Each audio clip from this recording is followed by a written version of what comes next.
Hello everyone. In this lecture, we will discuss an introduction to the Constitution of India along with salient features. In order to understand what a constitution really means, it is important to first understand the fundamental concept of a state. Why a state needs a constitution? What are the salient features of any constitution? What are the salient features of the Constitution of India, which is marked by not just a written document which we understand as the Constitution, but also the concept of constitutionalism, which helps in preservation and maintenance of the rule of law. As we said, at first, in order to understand a constitution, we need to understand what is a state, because all states have and need a constitution. Now, when we are using the word state here, what are those important to note that state here does not mean the state of Maharashtra or the state of Andhra Pradesh or the state of Assam. When we are using the word state here, state means a country. It is a term which is used in political science or in public international law to define a country. And what do we understand by a state in this sense of the term? What other state is characterized by definite territory? What other every state will have a defined territory? What are the defined geographical boundaries over which it will assert its sovereignty? When we say India is a state, has a defined territory, that is why we can draw a map of India. The boundaries are fixed, they are not flexible. What are the characteristic of any state is a defined territory. What are the second characteristic is a defined population. What are the third is that this defined population has come together, united together for the purpose of resisting external force as well as preservation of internal law and order. We know that in 1947, when India gained independence from the colonial rule, there was an option that various provinces had of either joining the Union of India or choosing to separate out. All these provinces, they decided to come together and become a part of the Union of India, primarily for these two purposes. Because they wanted to resist external force, any foreign invasions, attack by external agencies or external aggression, and to preserve internally the law and order so that there may be peace, prosperity and tranquility within. So along with a definite territory and a definite population, another characteristic of a state is that members are united together for the purpose of resisting external force and preserving internal order. This makes the state an independent political entity, meaning it is a political entity which has the authority to govern itself without any external interference. There is another characteristic of a state which is recognized by some and not recognized by others. This characteristic is that in order to be designated as a state, territory must be recognized as a state by the international community. For example, India, we will say, is a state because the rest of the world, the rest of the international community, the other countries, recognize that India is a state. Palestine wants to be a state, but not the international community as a whole may not recognize that it is a state. Whether recognition by international community should be considered a mandatory characteristic of a state or not is contentious. But what is certain is that state will have a defined territory, defined population, members coming together for purposes of resisting external force and preserving internal order. And this makes a state an independent political entity. Having the authority to govern itself without any external influence. Now, when we say that a state, what other is an independent political entity? What other govern itself? The state at this juncture has some important choices to make. If it can govern itself, it should first of all choose the political system according to which it wants to govern itself. Does a state wish to be a monarch? What other, or a dictatorship, or a democracy, or a theocracy that is being governed by religion?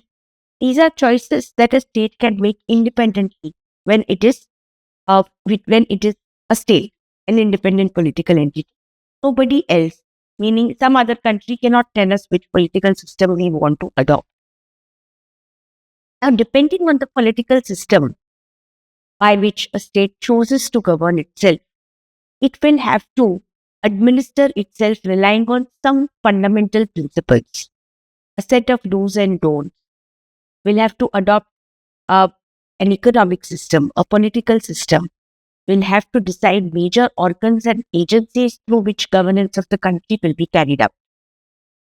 For example, if it is a monarchy, if a state chooses to be a monarch, it will have to decide how a king or queen should be chosen. What should be the rights and duties of such king?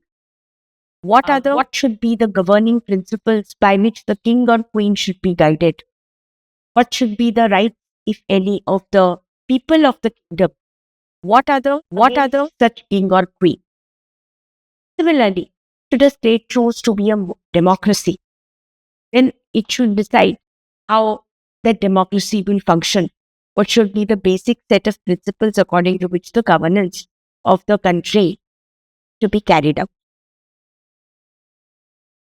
Now, in order to lay down these fundamental rules at the stage of the genesis of a state, you need a set of principles, a set of foundational principles which will constitute the state. At the stage when a state is being constituted, when it is being made for the first time, for example, when India gained independence, a new state was being created. At that time, these choices were to be made. Now, in order to constitute a new state, therefore, a fundamental set of rules and principles is required. This fundamental set of rules and principles, according to which a new state will be constituted and governed, is nothing but the constitution of a state. Every state, irrespective of whether it is a monarchy or a theocracy or a dictatorship or a democracy, will have some constitution. It means it will have a foundational set of principles according to which the state is governed. The form of such constitution may differ. Sometimes a constitution may be found in a religious book. Sometimes a constitution may be a set of rules interspersed across various laws and regulations. Sometimes the foundational principles may not even be written down. They may be unwritten, followed in the form of customs or conventions over a period of time. And sometimes, like in the case of India, when we decided to create a new state at the time of independence, we decided to write down an entire constitution which will provide these fundamental rules. So sometimes the constitution can be written, sometimes it can be unwritten, sometimes it can be partly written and partly unwritten. Sometimes it can be entirely unwritten and followed in the form of conventions. Sometimes constitutional rules will be found spread across various laws. So constitution may exist in various forms, but nonetheless there always is a constitution. Wherever there is a state, you will be able to trace fundamental principles of governance to some document, some convention, or a combination of documents and conventions. Why are these fundamental set of rules required? Now, they are required because at the time of the genesis of the state, we have to understand any state, irrespective of political system again, will have multifarious functions to carry out. State has to, of course, it has the basic functions of protecting its people against external aggression, and preservation of internal law and order. What other? But what other? Preservation of internal law and order is only the beginning, starting point. The functions a state is expected to carry out. Apart from that, the state, of course, has major functions of lawmaking, legislative function, implementation of these laws, administrative or executive function, dispute resolution, judicial function. It also has to take care of various other welfare measures for its people, such as health, education, environment protection, so on and so forth. What other? Therefore, a state needs multiple organs and agencies which will carry out these functions on its behalf. What other step is that certain essential organs have to be established right at the time of constitution of the state, when the state is being constituted, when it is being created. For the state to actually start function, organs have to be established. Therefore, a constitution plays the first important role of establishing these organs. That is why we say that the legitimacy of these organs is derived from the constitution. If there is a parliament in India, what is its legitimacy? How has the parliament been created? Parliament has been established or created by the constitution. The constitution lays down that there shall be a parliament, shall function as the central legislature, can make laws on a certain specified list of subjects. It also lays down that there shall be a Supreme Court. It lays down that the seat of that Supreme Court shall be in Delhi. It lays down what kinds of jurisdiction, meaning what kinds of cases the Supreme Court can entertain and hear. So therefore, these essential organs are established by the Constitution, and therefore they owe their genesis, their legitimacy to the Constitution. Apart from establishing these organs, the Constitution thereafter also defines structure, powers, functions of these organs, and not just the powers and functions.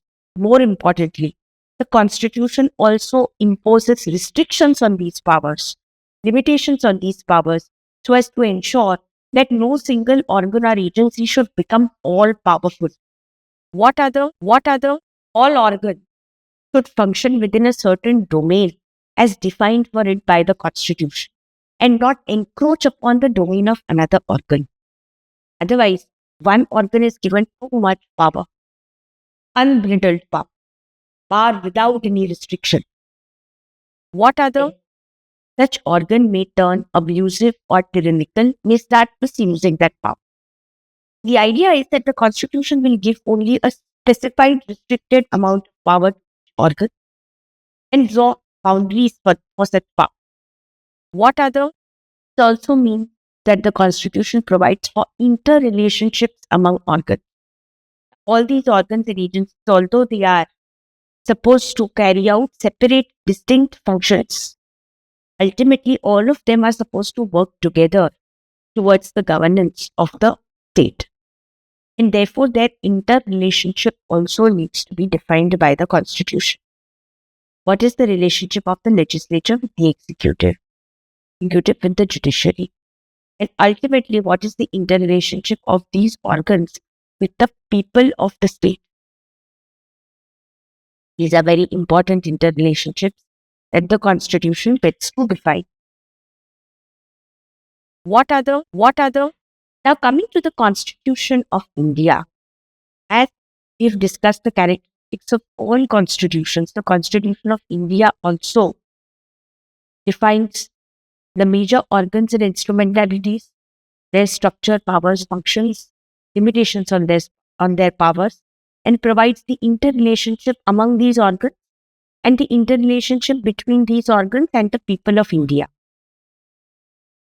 We adopted the Constitution at a point in time when we were creating a new state, independent state, where we had not governed ourselves for around 200 years. So at this juncture, the Constitution of India provided for a transformative vision, codified a moment of revolutionary change, where we were transforming from a colonial subject, correct? Now a constitutional democracy. What are the sovereignty governing itself for the first time? And therefore, our constitution embodies the values on the basis of which we decided to create a new state and our aspirations as the people of India. What are the from this new state? Therefore, we say that the Constitution of India embodies this transformative vision. Next, the Constitution becomes the fundamental law of the land. Fundamental law because it consists of the foundational principles on the basis of which this state is to be governed.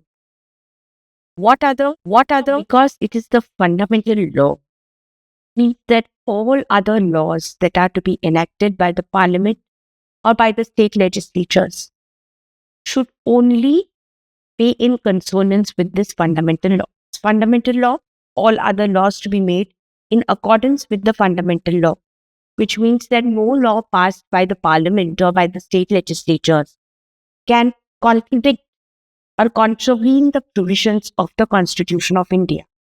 If that happened, the judiciary has been given the power by the Constitution itself again to interpret the Constitution and to review the acts of legislature, acts of executive, and declare them as unconstitutional because they contravene the provisions of the Constitution. The fundamental law is not to be broken. It is always to be adhered to by the legislature as well as the executive in all its acts. So the legislature pass any law or the executive pass any order, take any action which goes against the provisions of the Constitution. Such action, legislative or executive, will not be tenable in the eyes of law because it will be an unconstitutional action. And who has been given the power to declare whether such action is constitutional or unconstitutional? The judiciary. That is why we call the judiciary the watchdog of the Constitution or the final interpreter of the Constitution. Constitution lays down why is it a fundamental law? Why is it important that all other laws adhere to the Constitution? Because the Constitution, like we've discussed, is the fundamental document constituting the state. It embodies the foundational principles on the basis of which the entire state is to be created and governed. And therefore, foundational principles are not to be breached. If we look at the Constitution of India, it is pertinent to note that the Constitution of India was adopted on 26th of November 1949. What other was adopted but did not come into force till the 26th of January 1950. Few provisions came into force in 1949 itself. What other but the dates of adoption and coming into force of Constitution are distinct, and we have to keep in mind that if the question asked is when was the Constitution of India adopted, the answer is 26th November 1949. And if the question asked is when did the Constitution of India commence or come to force, the answer is 26th January 1950. Now, why the difference between the two dates? Although the entire Constitution was drafted and ready to be adopted on 26th of November 1949, but we decided to commence the Constitution of 26th of January 1950 because of the historical significance of the date. 26th of January was celebrated as the Purna Swaraj Divas, and therefore 26th of January 1950 was said to be the date. What other? When the Constitution came into force. So India gained independence on 58th of August 1947. The process of constitution drafting at this time had already begun. We have to understand that the framers of the Constitution of India had the huge task of studying constitutions from across the world and then picking and choosing which of the features of these constitutions from around the world will be apt to be adopted to the new India that is being sought to be constituted.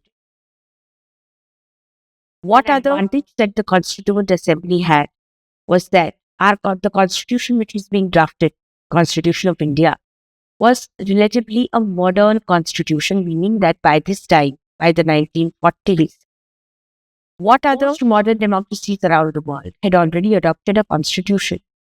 We could learn not just from their constitutional documents, but also from their constitutional experience, and then choose which provisions were to be adopted from which country's constitution suitable to the Indian condition. That is why we adopt the fundamental rights from the United States of America. We adopted certain features of federalism from Canada and Australia, so on and so forth. Constituent Assembly, which was given the responsibility to draft the constitution. It included representatives from different political parties and social groups, geographical territories, was to ensure that the body was as representative of all Indians, of all people of India as possible. Say that the Constitution of India, some scholars opine, is also a social contract, meaning that what other is akin to a contract being entered into by all the people of India. What other they've all come together. They've decided to restrict their liberties to an extent. What other has to be in return governed by what other sovereign? What other are the features of the Constitution of India? Now, after coming into force, we have to understand that the Constitution till date and in the years to come, it marks a continuous conversation between the people. What is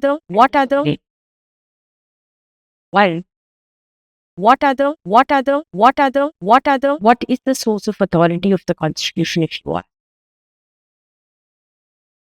Constitution, right in its beginning, in its preamble, declares that the source of authority of the Constitution itself is we the people of India.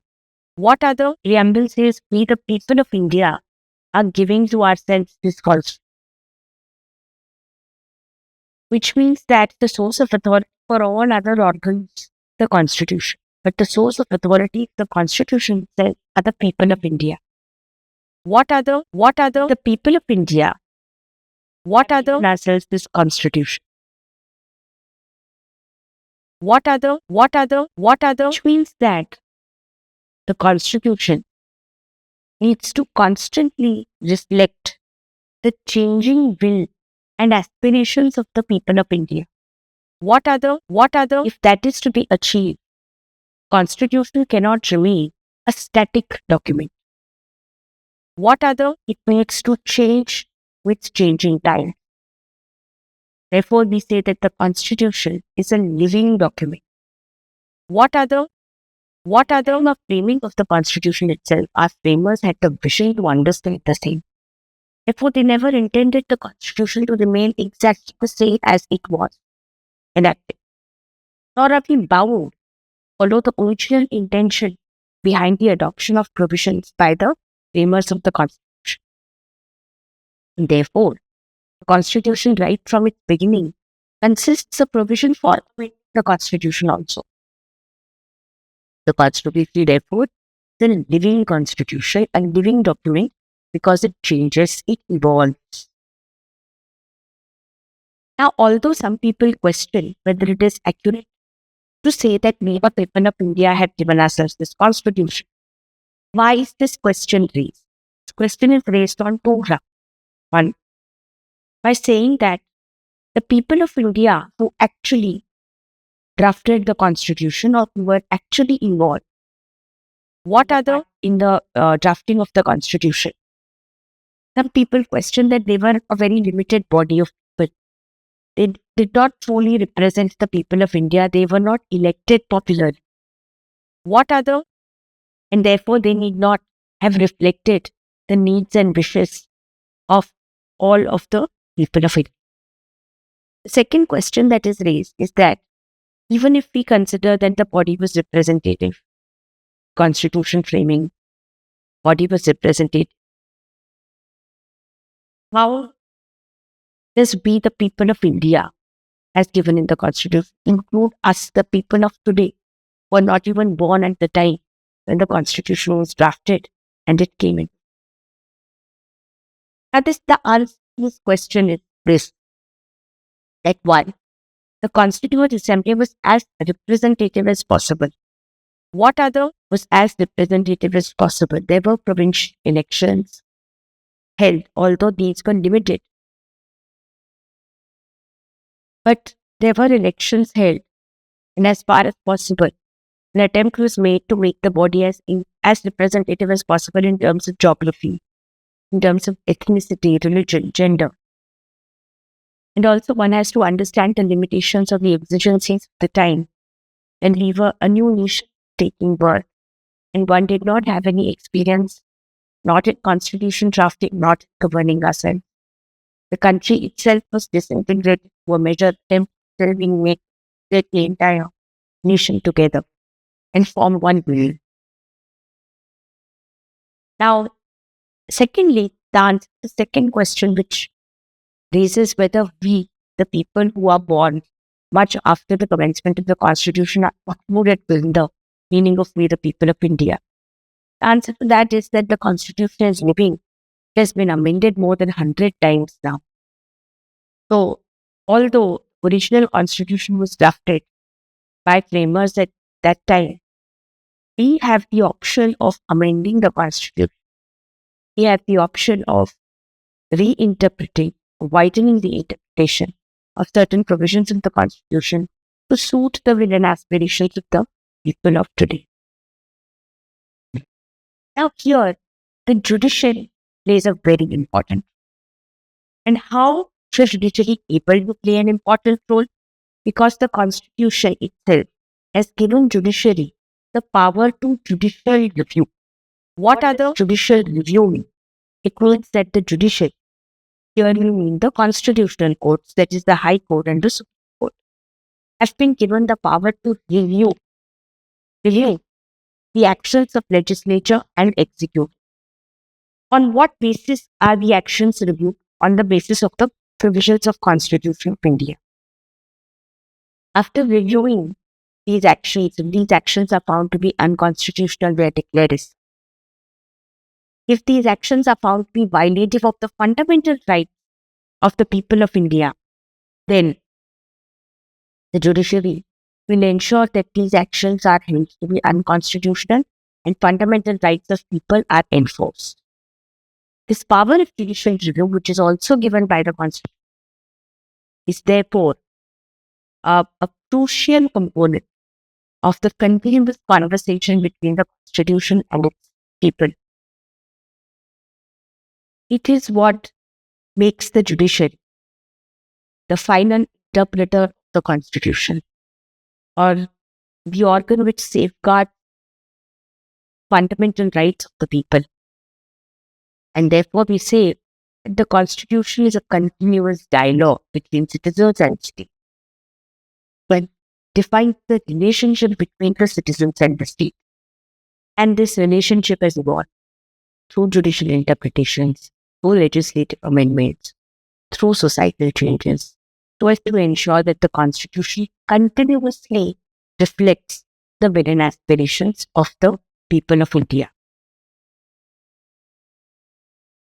Now, our Constitution not just lays down a framework of governance, but it also establishes what we know as constitutionalism. Now, at the beginning of the lecture, we discussed how every state will have a constitution. A theocracy will have a constitution in the form of a religious. A monarchy will have a constitution. A dictatorship will also have a constitution. Now, although constitution exists in all states because it defines the framework of government, what all states do not have is constitutionalism. What do we mean by constitutionalism? Constitutionalism simply means that it is the constitution which is sovereign, which is supreme. No other organ is supreme because the constitution is not conferring an unlimited power on the parliament, on the government, on the everybody's powers are restricted. What other when there is a limitation on power of all organs and the constitution is sovereign, we call it constitutionalism.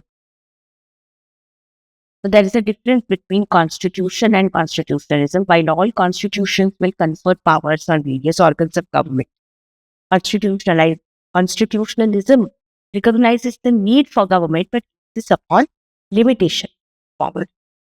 Constitutionalism creates a system of check and balance, prevent arbitrary, uncontrolled power being wielded by any organ of government. So when there is restriction on power of parliament, prime minister, president, executive, judiciary, justice, everybody's power is limited. That creates constitutionalism, superiority of the constitution, not of any particular organ or any particular functionary. What other? This establishes this limitation on powers of all organs establishes the rule of law. What is sovereign? The law is sovereign. Now, when we say rule of law, there is a rule of law, not the rule of prime minister, not the rule of president, not the rule of chief justice of India, not the rule of any particular agency or instrumentality. What is being established by the constitution is rule of law. When we use the word law here in rule of law, we mean the fundamental, that is the constitution. Now, there are certain characteristics of the constitution which helps establish this rule of law and which also therefore become the salient features or the key features of the Constitution of India. First salient feature of Constitution of India which helps in promoting rule of law is that it is a written constitution. Again, as we discussed at the beginning of the lecture, it is not mandatory that all constitutions be in the written form. India, however, has chosen to adopt a written constitution. Why? Because writing constitutional principles, foundational principles down, help in clarity and certainty, and it ensures that lack of clarity or ambiguity is not taken advantage of by any organ, usurp more power than what is envisaged under the provisions of the Constitution. And therefore, a written Constitution provides a clear framework for the rule of law, clearly defining both powers as well as restrictions on power. And therefore, it helps in promoting rule of law. The second salient feature is separation of power. Again, rule of law requires that every organ's power should be limited, which means that no organ should have too much power. Powers therefore need to be separated. Legislature, executive, judiciary, all have to function in specified, definite domains, and they should not interfere with each other's functioning. They should also check each other so as to ensure that no organ is becoming abusive or tyrannical. Therefore, the judiciary checks the legislature and executive. What are the legislature checks the executive? And who checks the legislature? The people of India check the legislature. That is why we can change the representatives in the legislature every 5 years by casting a vote. Separation of power. This separation of powers involves checking of legislative and executive action by the judiciary, which requires that the judiciary should be an independent judiciary. What other salient feature of our constitution is independence of judiciary. It means that the judiciary is independent from the executive, from the government. It is not intermingled with the government and it does not depend on the government. Because if it is dependent on the government, intermingled with the government, will not be able to impartially get the actions of the government.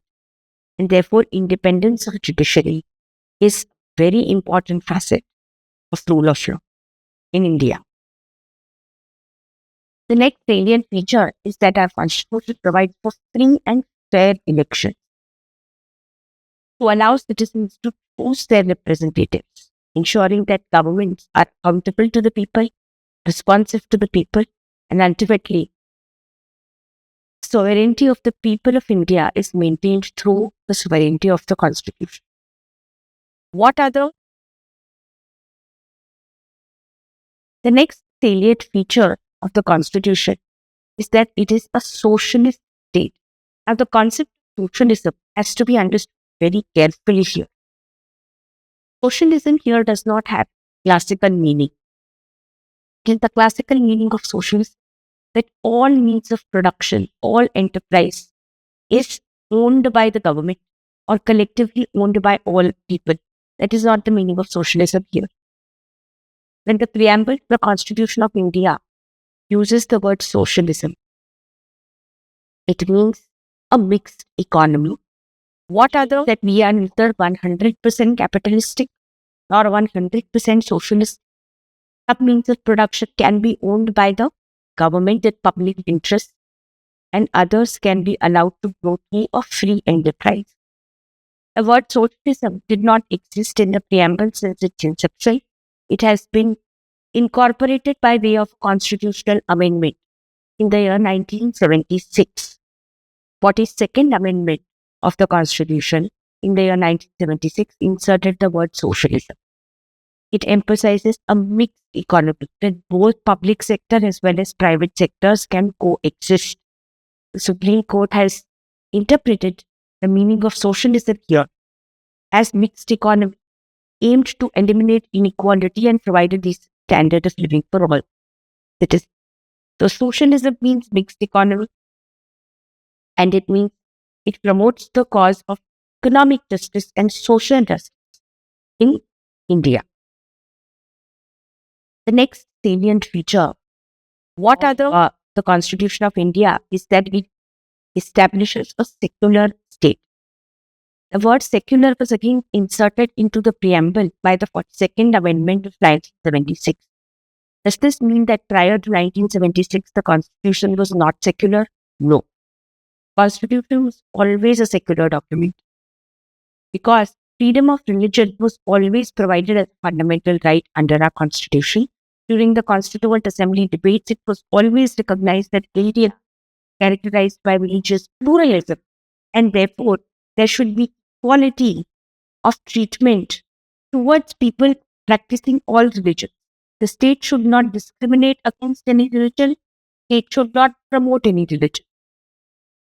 Therefore, freedom to practice, profess, propagate any religion was always incorporated as a fundamental right of the citizens of India. Then why was the word secular inserted in the year 1976? In order to underline this fact, emphasize this, an amendment was made and an insertion of the word secular. What other was made in the preamble? What other? It is important to understand that there is a difference between the Western concept of secular and Indian concept of secular. Because Western countries are mostly religiously homogeneous, which means that they have single religious composition. That is why secularism for them has only one meaning: separation between church and state. That is, what does Western secularism mean? It means that matters of governance and matters of religion should be kept separate. Religion should not interfere in the governance of the state. This is only one aspect of secularism in India. Another very important aspect of secularism which differentiates Indian secularism from Western secularism is that secularism in India is based on religious pluralism. Therefore, Indian secularism does not ask us to study religion or stay away from religion. It simply says that all religions should be allowed to prosper. All religions should be allowed to be practiced, and the state should not create an advantage or disadvantage for any religion. Therefore, when we say India is a secular state, it means one, that the state of India does not have any official religion. Second, the state is obligated to treat all religions equally, ensuring that no citizen is discriminated against on the basis of their religion or faith. And third, that there is a fundamental right of freedom of religion guaranteed all citizens without interference from the state. What other important facet or salient feature of the Constitution of India that it establishes a parliamentary system as opposed to presidential. In a presidential system which is practiced in United States, the president is the head of the government. That is not a system practiced in India. In India, we practice parliamentary system. And in parliamentary system also we have a bicameral parliamentary system, two chambers. We have Lok Sabha, Rajya Sabha, Legislative Assembly, Legislative Council. What other parliamentary system? What other rise with the executive branch being accountable to the elected legislature? This creates a responsible government. What is vote? Simply means that we, the people of India, when we cast our vote, what are electing? We are choosing our representatives. These representatives constitute the legislature, the law-making body. From within this legislature, a few are chosen to form the executive, which is the government. You must have heard very common when, for example, recently when we cast our votes in the general election, based on our votes, members of parliament, that's the legislature, were elected. From within these members of legislature, a few became cabinet members, these members of the executive. Now, this executive remains responsible to the legislature, which means that every act of the executive carry on the governance of the country.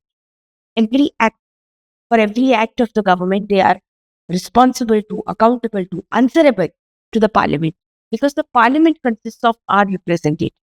This creates a responsible government. It also creates a separation of powers. And the separation of powers between legislature and executive is such that they have to work in cooperation with each other. It ensures that there is governmental accountability. Ultimately, the government remains accountable to the people. What other this responsible government with a parliamentary system, the president's role is limited. It is nominal. President is the head of the state. President, the head of state. And the head of the state is also chosen through an indirect election. It is not a hereditary position. Therefore, we are a republic. India is a republic. Why?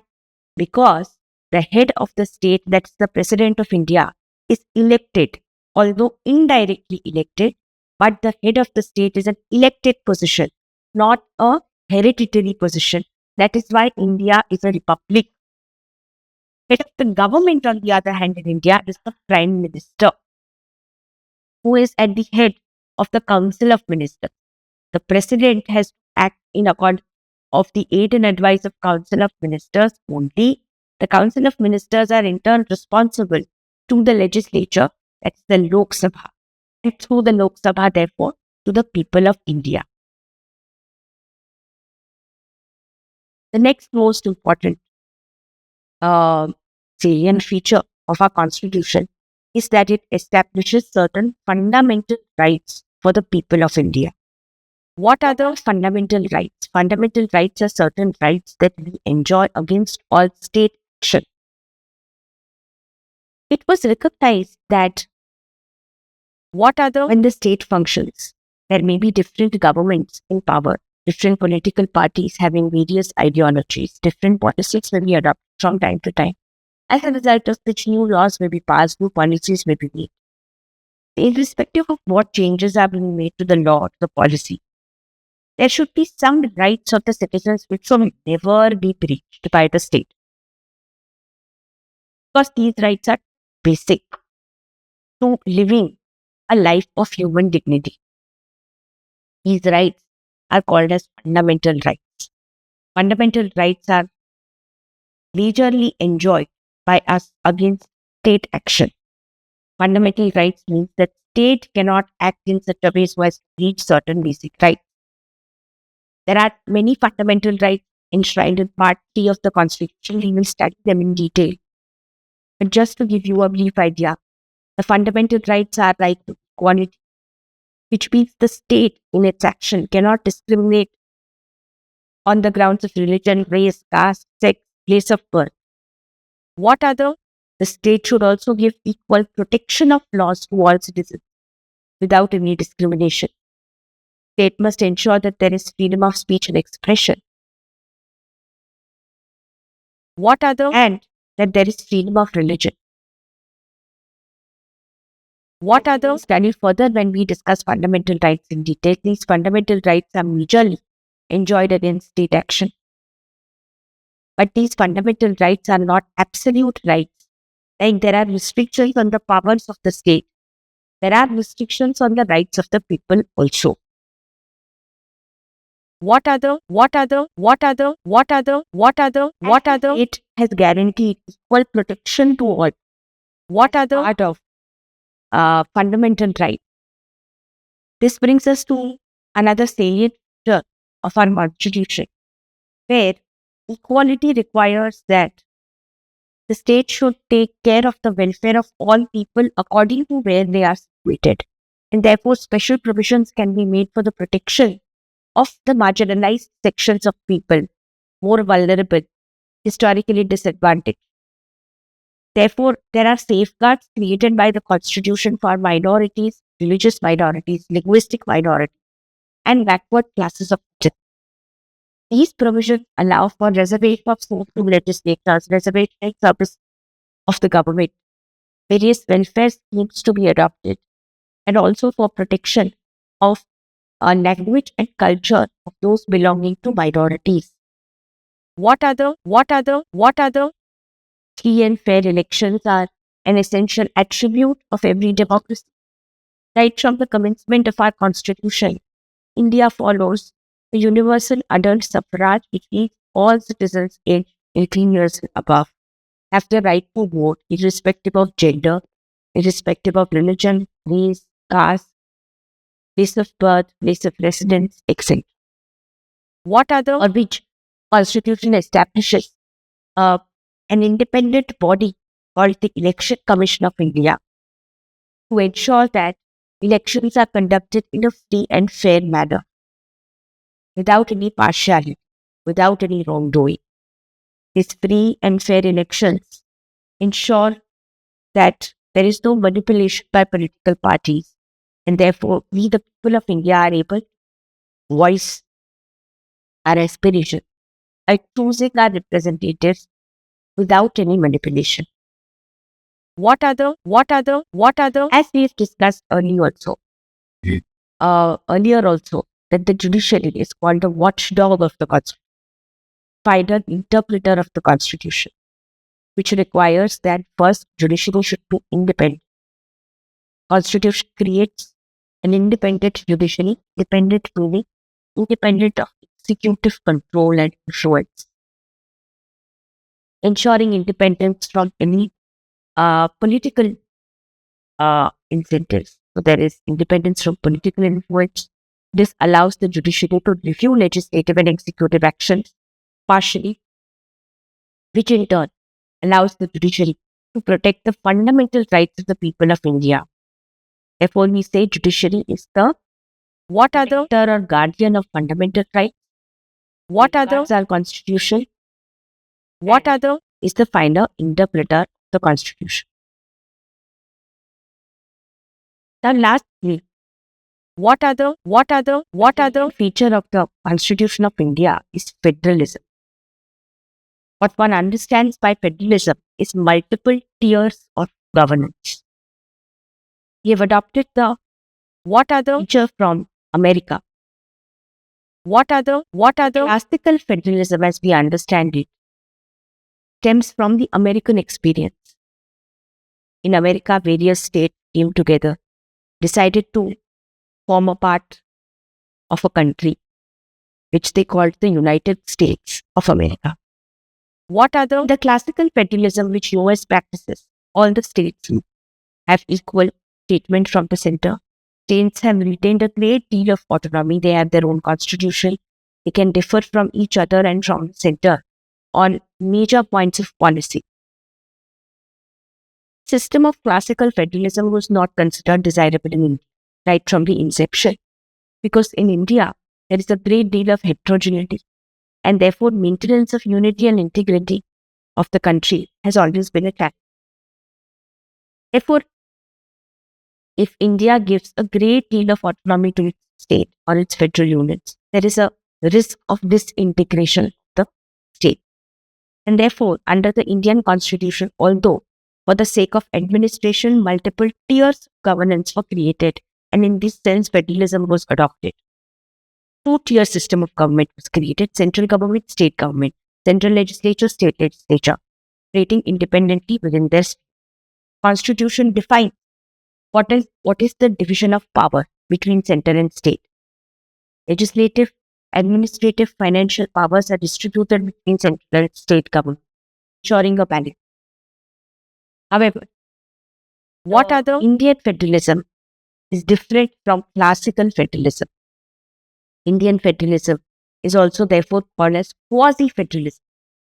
Indian federalism is characterized by a strong center, central dominance, more powers to the central legislature as compared to the state legislature, more power to the central government as compared to the state government. This is a distinctive feature of the Indian federalism, which has been established by our constitution itself so as to protect the unity and integrity of a heterogeneous country like India. Therefore, the constitution envisages strong central government, a unified judicial system, but at the same time, some degree of autonomy in legislative and executive spheres being given to the government. These are the unique features, the salient features of the Constitution of India. This brings us to the end of our discussion on Introduction to Constitution of India and salient features of Constitution of India. To summarize, the Constitution of India establishes a democratic republic system with fundamental rights being promised to the citizens of India. It establishes a federal system with a strong center. What are the characterized by a parliamentary system, responsible government, elected through free and fair elections, and an independent judiciary.